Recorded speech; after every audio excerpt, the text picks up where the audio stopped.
At the beginning of the week, Evan was a bit worried that we might have a problem. We're now at the end of the week and we've just done Feedback Friday. So keep watching this episode to find out how the teams did, what games were made. We'll answer your questions at the end.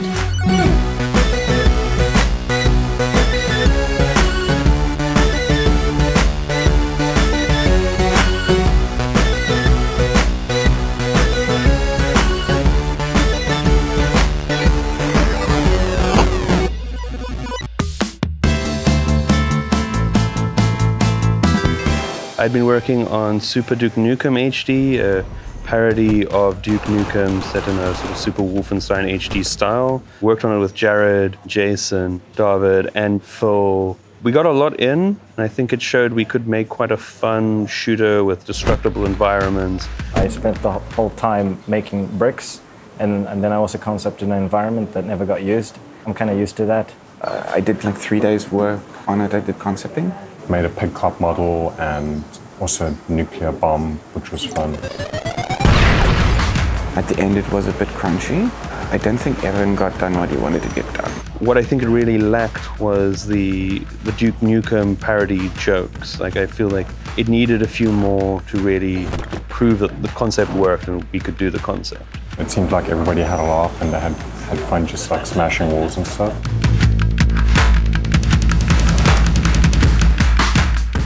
Robbie, D, J, Luke, and I worked on a space game. You send messages back to Earth, and these messages take longer and longer to get back to Earth, and it was kind of a narrative experience. I was really excited to jump on the project. I was pretty happy with the stuff for Separation because it's the kind of game I like working on, sort of trying to make music that makes people sad. Really, really proud of how it looks. I think it looks gorgeous, but we didn't quite figure out the narrative part of it. So we got space right, it's sort of a game. So that's maybe 2 out of 3. Probably needs a lot more work after the jam, but I think we're quite happy with how it is.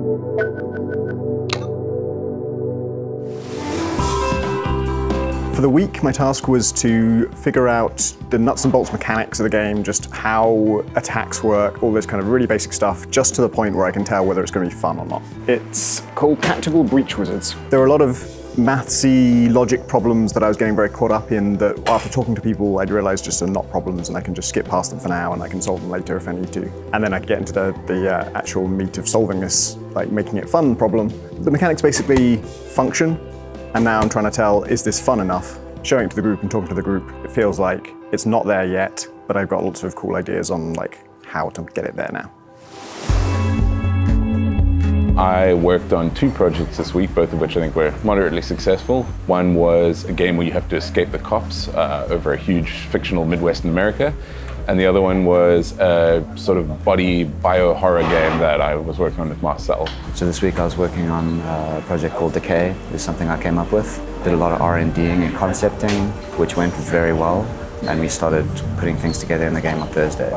Jem split himself up in between 2 projects, which I think put a lot of pressure on him. It was a difficult week. There was a lot of getting used to the new environment. I think it was a rough start, but I think ultimately it worked out pretty well. The feedback was pretty good, although there wasn't too much to kind of get a lot of insight on. There were a lot of the team members that were very hyped to get involved. I made like amazing progress during the week. The goal for me was to prove the concept worked. And I actually did a lot of good feedback from everyone, and we talked in depth about the gameplay and stuff. I'm super, super happy about how it turned out. The game jam went well. I have a few interactions on my game, so I would say that's pretty good for me. I've struggled a lot with coding and stuff, so I'm really happy that Ahmed could help me with some stuff. So yeah, basically now I have this drag and drop interaction, so you can compose your offering basket. And I have a first shrine with the frog, and now I'm starting a new shrine with monkey. I took some time to just kind of do some machine learning experiments. It's really cool. Had a lot of technical issues setting it up and getting it working, but eventually got some stuff running.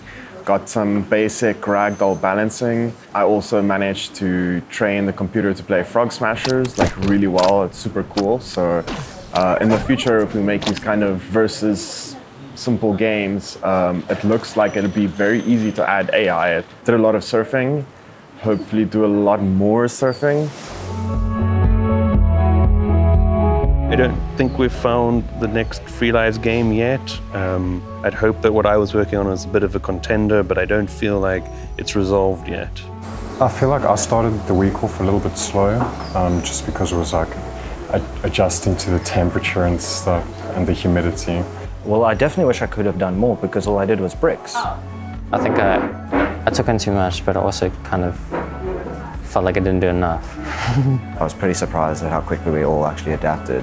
And I think the amount of productivity that everybody put out was like really impressive. It's always just like cool to see new things that didn't exist a week ago. I'm hoping this next week we organize better, and it comes out of the individuals taking on some responsibility to see that everyone gets to work on something they really care about.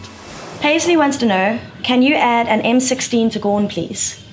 I'm not saying anything, but the GORN gun has definitely been thought about. Not a no, folks. Gabriel Campas wants to know, what was your introduction to the gaming world?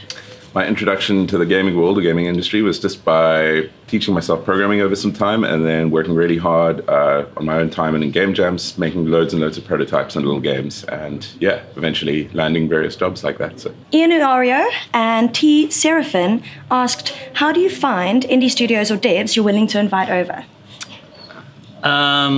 We just fill a big spreadsheet with all of our friends who we think are either able to come or really would like to come, and then we just go down the list until all the rooms are full.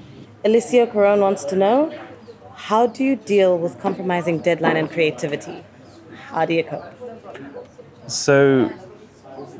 So when you're under pressure, you can't do creative work. So what we do try to do is vacillate between deadlines and creativity. Sometimes it's a chance to be creative.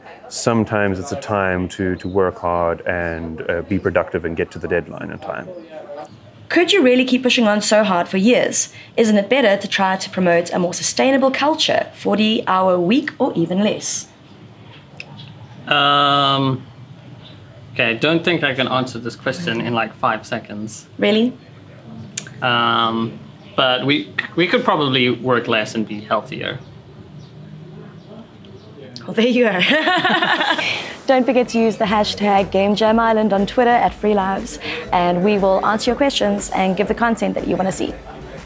Like, comment, share, subscribe, obey, consume, buy. Goodbye.